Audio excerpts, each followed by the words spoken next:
It's been 14 tragic months since the war broke out in Sudan. Two factions of powerful military men are engaged in a severe, destructive war that has spread out across the country. The Sudanese army, commanded by General Abdel Fattah al-Burhani, is struggling to oust the motivated rapid support forces led by General Muhammad Hamdan Dagalo, also known as Hemet. As of April, more than 8 million people have been displaced, including 2 million people who have fled to neighboring countries. At this point, it will cost more than $200 billion to repair the damage caused by this unfortunate war. Sudan has endured its fair share of tragedies, but the current conflict is the worst the country has seen in recent memory. There is no end in sight, and tragically, this war seems to have been abandoned by the international community. Yet, this conflict is not without beneficiaries. Powerful countries from the United States to Russia and the United Arab Emirates are all involved in this war directly or indirectly. But despite their vested interest, their contributions to peacefully resolve this conflict are extremely limited. So why is Sudan left burning while no one seems to care? What makes Sudan so important that every major country has an interest in this conflict? Or which side is more likely to win this war, and why? To answer these questions, we sat down with His Excellency Karidi Musa Dafara Musa, the Ambassador of Sudan to Rwanda, for an in-depth discussion about this conflict, its root causes, external players, and the role of international community, as well as his plans to strengthen the relationship between Rwanda and Sudan. His Excellency, welcome to the studio of IGIHE. Thank you very much, my friend Emmanuel, and I'm really glad and delighted to be at your program at this very reputable institution, which I support and like it very much. You've been here for quite a very short time. It's been 3 months, about 3 months. What has been the impression of the country? I just arrived 3 months ago, but really I feel at home. I like the country, I like the people, and I have a big community here from Sudanese people.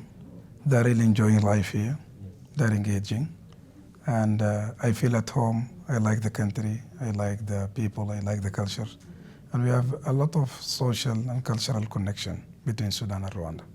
All right, thank you. But even if things and the impression has been great here in Rwanda, back to your country, things are not really great because there has been a conflict which has been ravaging your country for more than a year. But so many people really don't understand the causes of the conflict, and we would like to ask you, what are the root causes of this really tragic conflict? Thank you for that question. It's very important to highlight some of the facts about the conflict in Sudan. First, I would like to correct the narrative of war. This is not a war between two generals. It is a war between rebel militia, RSF, against the sovereignty of the country, the political independence of the country, and against the people of the country. This war erupted like 1 year ago, as you said, as a clear manifestation to take over power, based on ethnic and political ambition, which is very unjustified. The main root cause is we were in transitional time. Yes. We have set up the constitutional reference for the transitional time. It was a government combined between civilian and the military component, security component. But when the security arrangement for the transitional period starts and we have one unified national army, the problem started because RSF was almost 150,000 soldiers. They have financial resources, they have foreign relation connections, they have political status at the country, they have social constituency as well. So they were resisting to be integrated in one national army. They would like to be an independent army without any accountability. And it was posing a great danger for the sovereignty of the country, for the political independence, and for the democratic transformation that at that time.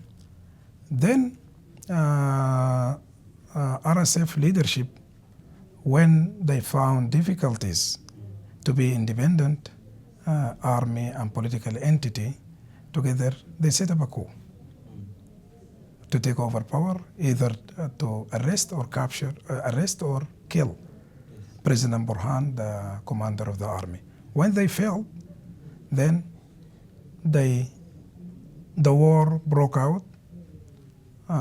Right now, the total loss of the people, 9 million people internally displaced, 1.5 people refugees in the neighboring countries. They were a war crime, war against humanity, ethnic cleansing. In just one town in West Darfur, 15,000 people killed based on ethnic background. It is a total more than destruction of the country. It is they erupt the social fabric. They would like to make demographic change at the social fabric of the country. So going back to your question, the main root causes for this is resisting to be integrated in the national army, trying to take over power and impose their own political will on the rest of the Sudanese people over there. Unfortunately, this war cannot be continued at this scale, at this level, without regional support of other countries in the region. And this war should stop based on creating one national army. Otherwise, Sudan will be in danger for time to come. Let's talk about the RSF in particular. It's a very huge militant group with so many soldiers, financial muscles, diplomatic muscles. They're very strong. How did they come to be? Where did they come from? And especially, how did they become so powerful to the point they are almost equal to the army of the country? Unfortunately, as you know, and the audience and the reader may know that countries built not in goodwill, not based on goodwill alone, but there should be a political system with check and balance, with a constitutional framework, with national laws that manage the political process and to safeguard the sovereignty and national security of the country. Unfortunately, our political elite during the transitional time and the transitional period after the fall of President Bashir at that time, they didn't think seriously how to safeguard the national security of the country and the sovereignty of the country. RSF was part and parcel of the structure of the security institution. They're paramilitary, but they are under the chain and command of the national army and under the commander of chief of the army. Unfortunately, they changed the law to be an independent. They got an access to foreign connection. They sent their troops outside of the country to Libya and to Yemen, and they have financial resources because they control gold mines in the country. And they have the leadership have been elevated to the second political level of the country as a vice president. All this, create the root causes of this because it created political ambition. If I'm a vice president, why not, with this all political power, with all financial resources, to be number one? And they have tried to be number one by violence, by breaking out this war. And unfortunately, instead of being political struggle, the guns has been directed to the chest of the Sudanese people, the innocent people, the woman that has been raped, the civilians that have been killed, and the whole destruction of the country. So it was a mismanagement of the transitional period based on goodwill that cannot work in Africa. There should be a political a strong structure and constitutional framework and political check and balance and separation of power, the judiciary and the executive and the parliamentary together. So our political elite mismanaged the transitional period and messed up the security arrangement against the sovereignty of the country, against the political independence, and against the national security of the country. Yes. So let's talk about the period before everything erupted. I'm saying the period of Omar al-Bashir. After his time in office, when he was removed by the revolution, that's when everything started to fall out. Do you think it was a mistake to get him out of power? And if so, don't you think there was already a vacuum within his administration to control those two sides of his military? You know, political change in the life of nations happen when people feel dissatisfied. There is no reasons that even the political scientists could think when the revolution or political change might happen. But different accumulated factors that contributed to the political change at that time when the leadership failed to address the concern of the people, definitely people will revolt against that one. After the fall of Bashir, I wish that there was a smooth transition of power during that time to avoid this bad scenario. But even after the fall of President Bashir, the problem was that the political elite failed to manage the transitional period according to the standard rules and according to our accumulated political history. We have a political history of 3 times of transitional period. Unfortunately, it has been ignored, and they trying to bring a new setup for this. Unfortunately, it failed because it didn't address correctly the challenges of the national security. Whenever you have 2 armies in a country, definitely with a political ambition and social constituency and foreign intervention and foreign support, this kind of relation and formula definitely will lead to a war unless there is a wisdom, there is a political leadership that feel this challenge and try to address it at the right time. Yes. So let's talk also about the relationship of General Burhan and Dagalo. Before everything fell out, if I may say, they used to be on the same line. After the transition, they were working together, it seemed, to manage the country. What was the reason for their fallout? Actually, I mean, they were president and vice president within a civilian and military combined leadership on the Sovereignty Council. But at the same time, we have a civilian-led government led by Prime Minister Hamdok at that time. And I guess the problem started when Prime Minister Hamdok resigned. He couldn't lead the country to the right direction. And the differences and struggle between political elites and political parties that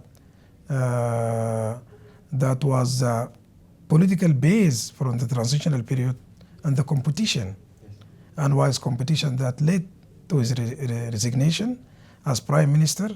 Then, after that, the military component tried to manage the transitional period. When that happened, then militia leader Muhammad Hamdan Dagalo Himeti developed a political ambition to take over power. For what reason?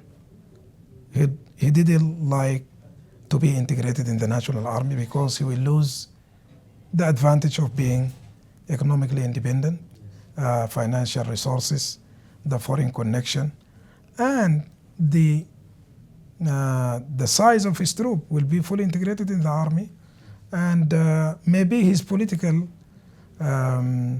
his political ambition will be compromised. So it was like a suicidal attempt. What he was trying to do to save himself, he aligned himself with some part of the civilian component and civilian parties, political parties, to create a no political bloc against the army. Yeah. So that was the real formula that led to this. I mean, the conclusion and bottom line, it was a mismanagement of the transitional period and the division between the two military leaders together. The National Army, for the benefit of the audience, right now, last year we celebrated 100 years of the army established in Sudan. So it is very reputable. It is a national army. Everybody in Sudan is respected, and it has full support of the people of Sudan. RSF is a paramilitary. Yeah. Malaysia has no any political cause to take over power or to rule Sudan. Has no any political cause. There is no political roadmap for that. It was based on political ambition, based on ethnic-oriented policies and demographic change on the country. So also it is quite really significant the way they've managed to fight, RCF, they've managed to fight for this long and fighting intensely around a very huge area of a big country like Sudan. And this begs the question, where do they get the support? Who is behind them? If the Sudanese people, as you rightly mentioned, are not supporting them, who else is supporting them financially, diplomatically, and politically? This is a good question. There are three elements we have to think about when we answer this question. First, they have recruited mercenaries from the neighboring countries. More than 40,000 of this troop coming from Niger, coming from Chad mainly, the Arab nomads from these countries, from South Sudan, some of them, they are coming, from Ethiopia. There are some Ethiopians fighting with them. We don't know whether with the permission or knowledge of the government of Ethiopia, but I deny that. It's not the knowledge of the government, but they have recruited. Who pay them? Some coming from Libya. Most of these mercenaries, they were fighting in Libya before with Haftar. They moved them all together to Darfur. Their ethnic background was Arab nomads coming to fight with them. So recruiting mercenaries, this is one of the main chain of supply for the troops to fight. This is one. Two, there is a military supply coming from a regional power that is well documented at the UN Security Council, expert report. Just 5 days ago, Human Rights published a very documented report detailing out the atrocities that committed by RSF. It is war crimes, it is crimes against humanity over there. And there is a political support as well from regional power as well. Yes. So it is not about RSF as an independent political and military power, no. They're an agent for regional power to carry on their objective to change the political landscape and the political leadership in Sudan for the benefit and support and interest of other regional power. Yes. We have seen and we've read some countries which are allegedly involved into the conflict in Sudan. One particular name that comes often when you look around, even on social media, is the United Arab Emirates. Let's say that there are foreign regional and foreign powers that are interested in Sudan. What interest do foreign powers have in the conflict in Sudan? This is a big question that nobody will be able to answer, because our historical relation between Sudan and Emirates was deeply rooted in history, deeply rooted in history, and we have very good relations before. Right now at the UN Security Council, it is well documented. It is well documented in the international media, in the CNN, in Washington Post, in Wall Street Journal. It is in New York Times. They are detailing the support of this regional power to Sudan. There is analysis. That is what are the motivations to carry on this kind of attack against the sovereignty of the Sudan and the people of the Sudan. This question should be addressed to this country that's supporting this against the will of the Sudanese people, killing people, raping women, and they can help to stop this war right now by stopping their military support, by stopping their the political support over there, and they can create regional peace and stability over there. But geopolitical interest and geostrategic interest is there. Sudan is a very rich country in terms of natural resources, in terms of geopolitical location over there. There's a lot of people and countries are interested to engage in Sudan, but there is proper channels for government to cooperate together for the interest of the two countries. If I open the door for you to come, why you are coming jumping by the window? I open the door for you for give and take and win-win situation. So why you are coming through the window? Would like them to knock the door, but not to jump from the window. Sure. And also, when you look at one of the biggest, I would say, and tragic event that happened to Sudan in recent years was the separation of both Sudan and South Sudan. It was very tragic. I remember how I read the Sudanese people really crying and actually begging that there should be a reunification of both countries, but that hasn't been the case yet. So how has it contributed to the current conflict? There has been some suggestions that because of the economic turmoil that followed up the separation, especially that there were some very mineral-rich areas which went in South Sudan and which Sudan relied upon to get the foreign exchange money. So has that contributed in any way to the current conflict? This is a good question. Let me state facts. I mean, the Comprehensive Peace Agreement, CPA, stipulated clearly that the political process at that time between SPLM, the government of Sudan, is to have two viable states in Sudan and South Sudan living together. And when the separation happened, it was by the will of Southern Sudanese, because the referendum, the Southern Sudanese voted 98.5%, 0.8% for the separation. So it was a free will of the Southern Sudanese to secede and to separate. So we have two independent countries. We respect the sovereignty of South Sudan. And we were looking forward to have a very cooperative relation.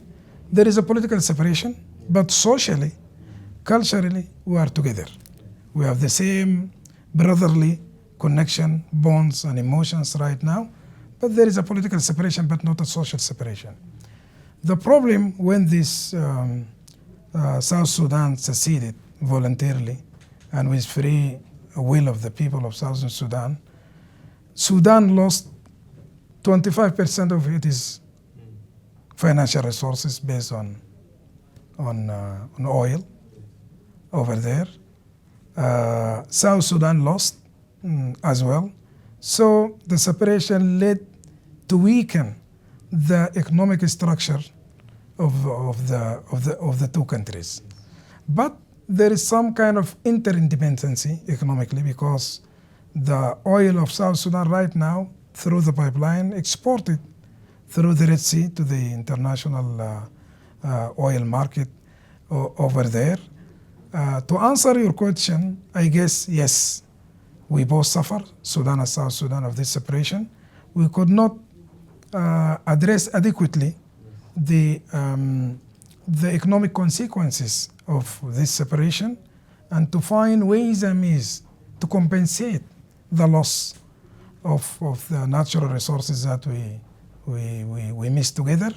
But there is a chance, again, to work closely to overcome this problem. I guess Sudan is suffering, South Sudan is suffering, not economically, but also about how to recreate a nation state that inclusive for all, with very sound and strong political system. I think this is the main challenge that facing the political elites in South Sudan and in Sudan right now. But we respect the political will of Southern Sudanese to be an independent state. So just recently, we've read that Abdel Fattah al-Burhan, the leader of the Sudanese government currently, has rejected the notion of discussing or dialogue with RSF. What is the motivation for that? Because the war is actually destroying everything. Now, why doesn't he consider dialogue as a way out of this really tragic conflict? I guess this assumption is not correct in that sense, because the government of Sudan is engaging in different initiatives. I could name very few. There is IGAD initiative. There is African Union initiative. We are engaging in that process.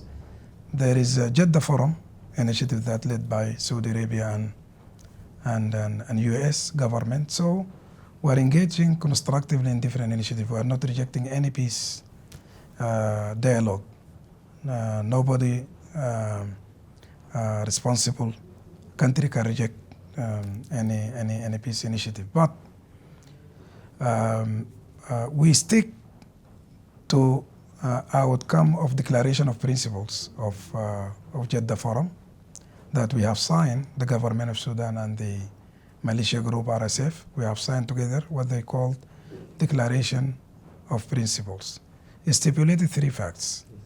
Number 1, vacate from all civil premises and homes of the private citizen. 2, to stop any kind of hostilities against the civilians, and to rearrange and organize themselves to gather in certain areas in the preparation of having a full agreement on cessation of hostilities. Unfortunately, this is just like more than 6 months ago. The RSF doesn't honor that declaration of principles.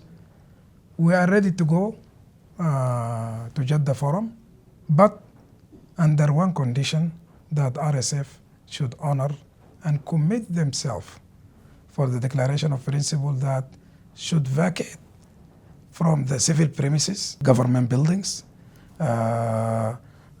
infrastructure, basic services like water supply, electricity, communications, hospitals. Hospitals right now is like a military base for offensive attacks against the civilians, and even to vacate the homes of the people. Right now, most of the homes of the people are occupied by RSF, unfortunately.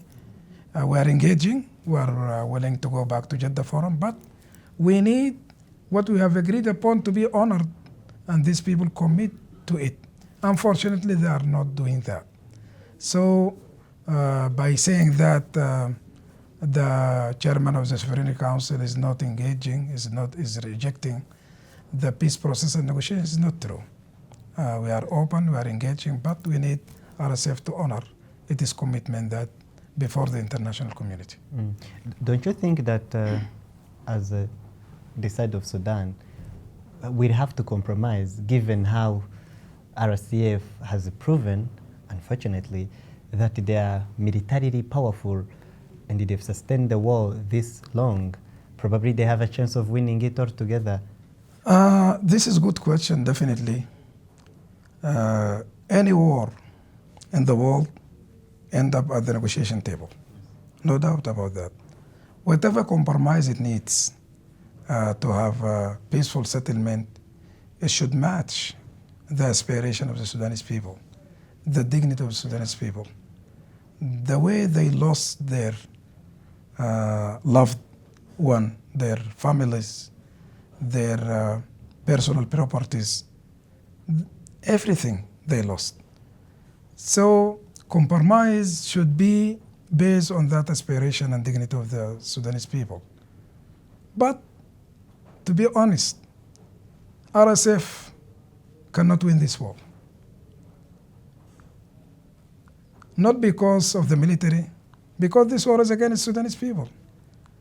Unless they can kill 40 million Sudanese people. If they would be able to do that, it's unwinnable for them. Second, all the military power they have is not that power that they own. All these mercenaries have been funded by foreign regional actors. All this political support, ammunition, military supply. So they are not powerful by themselves, but as agent of other external power that using them for this. More than that, they don't have political cause. No war can continue forever without a political cause. What is the political cause of RSF? It's just to take over power, to kill all the Sudanese people and raping women and destroying properties and damaging the country. What is the political cause? Theoretically, when you are using violence, when you are using military power, without a political cause cannot continue for that. They are losing this ground. They are losing the support of the Sudanese people. They don't have political cause to fight for. There is no military doctrine.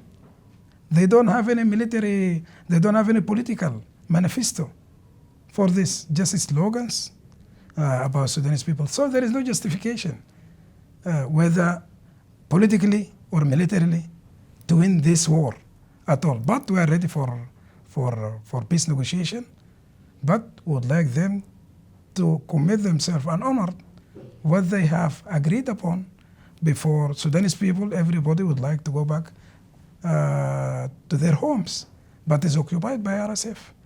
They would like basic service to be resumed and come back to their public life, but all these facilities occupied by RSF. They cannot feel safe. We have 3,000 Sudanese people here. They are coming to Rwanda because they feel safe here, because they feel there is a welcoming country here, that they feel at home here. We'd like to feel the same back in Sudan. But Ambassador, when you say that RSF cannot win this war, isn't that an understatement? Because I'm not exaggerating. Let me give you the fact. We have seen how they've been fighting already, and they seem to be getting stronger. Of course, you tell us, you inform us about the updates on the war. They are already bigger army and financially backed militia. Why don't you think that they have a chance? For one simple political reason. They don't have the mind and the heart of the Sudanese people. They're occupying land, but this is a miserable place that they're controlling right now. They set an example. They're controlling right now 4 states in Darfur. It's still raping, it's still chaos. There is no civil administration. There is no food supply. There is no medical facilities. There is no school. There is nothing. They're setting example by themselves. Just using military power to occupy some land. What is the political cause for it? They're losing the heart and minds of Sudanese people. If you control the area, whom you are going to govern? The Sudanese people, they are not supporting you. What is the political cause you are fighting for? So this is a real justification that they cannot win. They might occupy some pockets here and there, but they cannot win the war. This is a political dimension of it. Military power cannot win the war unless you have a political will, unless you have constituencies are supporting you, unless you win the heart and mind. They are not fighting in a foreign country. They are fighting their own people, their own citizen. They are giving example of looting, killing, raping women. This not happened in our history. We're almost 70 years of independence. We have not seen this at all. If there is political cause, we are fighting against this. And even they are fighting against the army. I could understand. But they are fighting their own citizen. So whatever military power they have, they will never win this war because they lose and they have already lost the support and mind and heart of Sudanese people.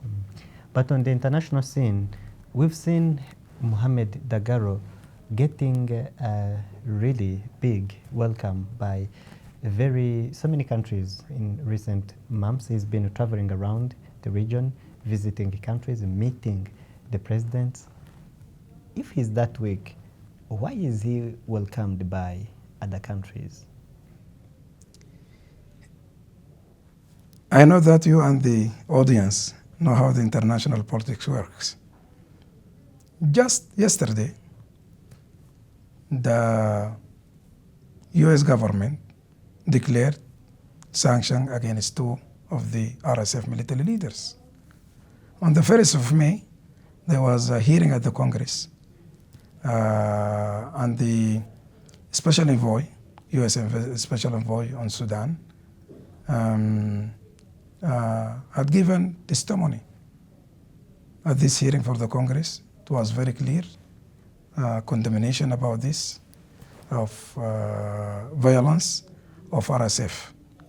1 week ago, Human Rights Watch fully documented a very lengthy report, all the atrocities that's committed by the RSF. I can name tens of reports from all international media and for the government that is condemned RSF over there. All the diplomatic tour that conducted by Hemeti was PR companies, to be honest. This the regional power that funded his political campaign. They have public relation companies that are trying to brighten his image over there. I ask you one question. What is the result and outcome of his diplomatic tour in Africa? That because there is some countries in the region trying to offer him public relation and connection with some regional leaders. We know that, but what is the outcome of that? It is very clear condemnation everywhere and every day. He doesn't have any legitimacy. I ask one question.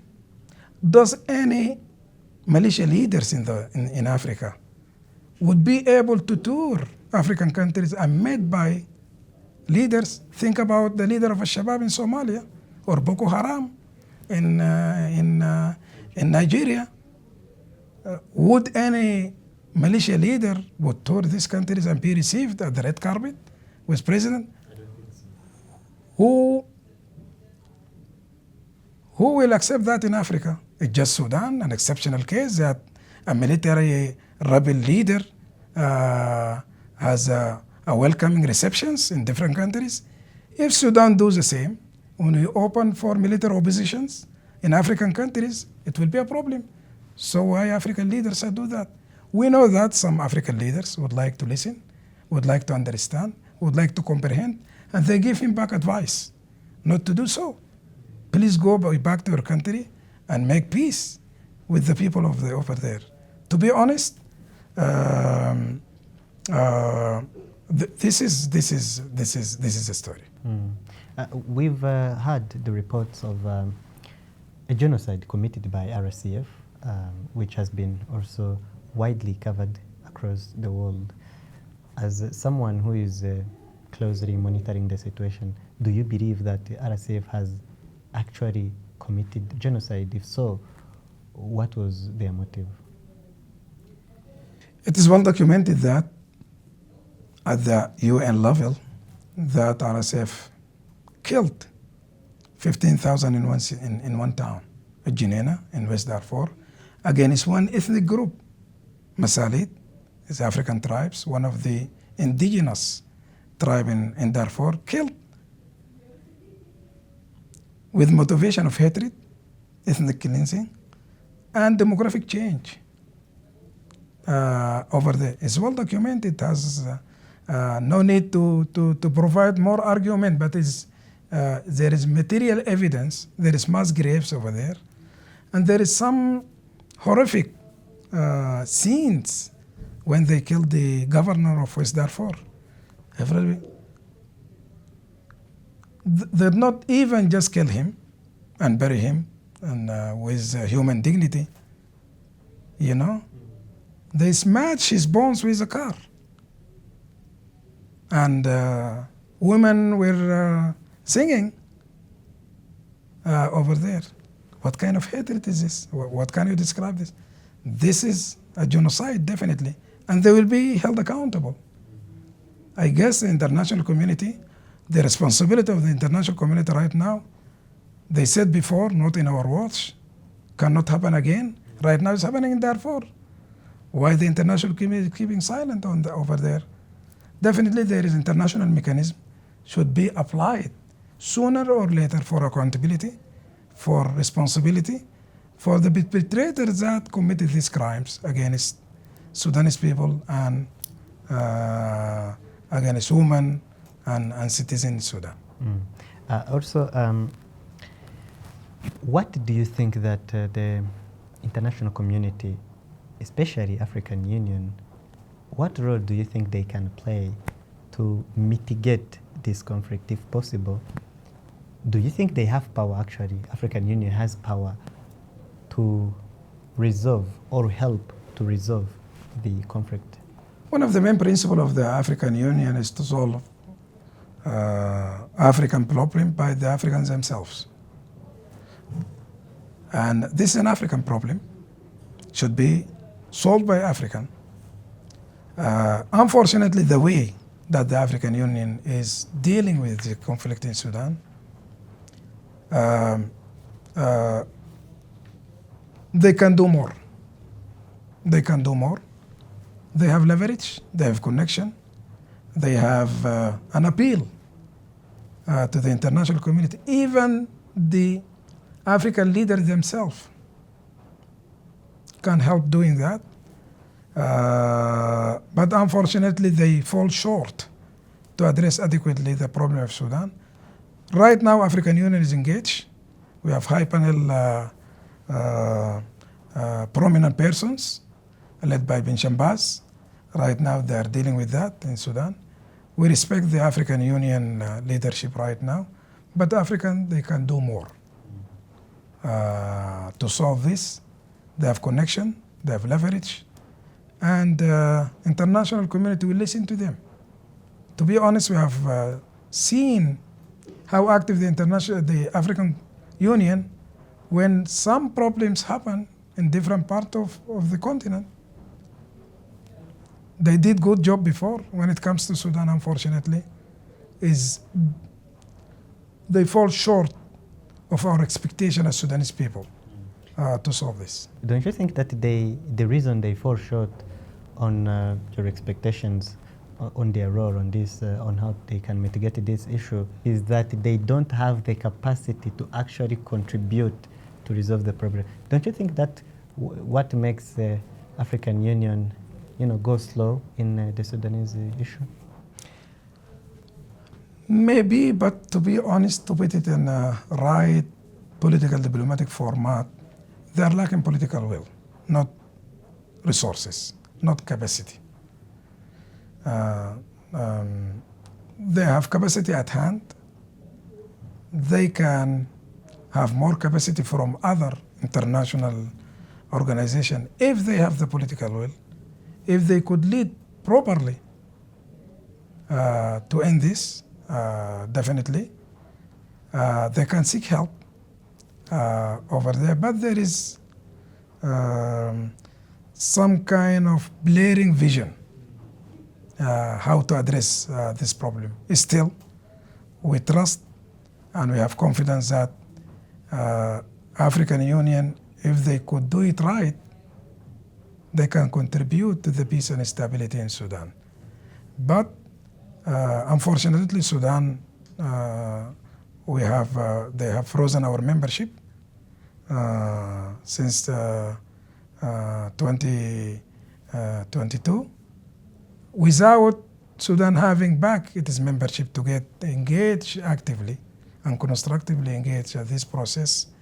Then African Union wouldn't have the right connection to do anything positive in Sudan. First, let the African Union defreeze and bring back our membership to be full member of the African Union to solve this problem together.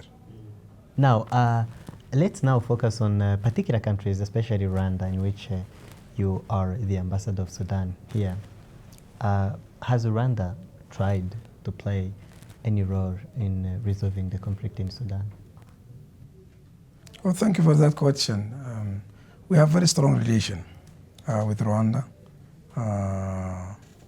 long time ago, and Sudanese people well recognized the contribution of Rwanda during our crisis in Darfur 2003, because it was one of the first countries that provided peacekeepers to Darfur that helped to sustain and bring stability to that region. So Rwanda was part of our peace story in Darfur, and they left very good impression, very good reputation over there. And our political relation on bilateral basis continues. At that time, there was exchange of high-level visits, and we have signed different memorandum of understanding. We have exchange of a lot of political views about the stability of the region, how the African Union could help the cause of the African people. And we appreciate the leadership of Excellent President Paul Kagame at the African Union issues, specifically the reformation that he himself led before. And he set an example of how nation building can take place after conflict and genocide in Africa. So Rwanda is a bright example of nation building and all this.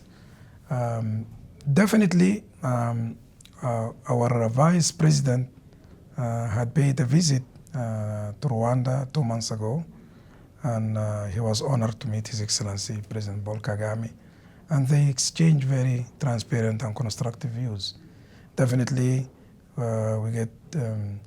we have honored to have the wisdom and guidance of His Excellency that peace at last will prevail in my country. And one of the main advice is that Sudanese people should work together to bring peace to their country rather than to depend on any foreign kind of solution from outside. We still depend on that political promise. We still depend on real friends like Rwanda and His Excellency President Paul Kagame to bring this wisdom, to bring this guidance for peace in Sudan. So we are hopeful this will contribute positively to our peace process and to stop this war and to stop the bloodshed of the Sudanese people at home. Yeah. Just recently, we've seen that you've organized a meeting between Sudanese business, very resilient people, and Rwandan business community. So what was the result of that? And despite the conflict back home, but do you think that the Sudanese people have a certain interest in a Rwandan landscape in terms of business? Absolutely. I mean, right now we have almost 3,000 Sudanese people. We have more than 1,000 students that study in the higher education in Rwanda, and we have families that also settled here. Sudanese are coming here not as refugees, but the real contributors to the economy, to the social life here. Most of them, they are middle class and middle income people with professions. They're coming here. They're trying to find their ways for investment.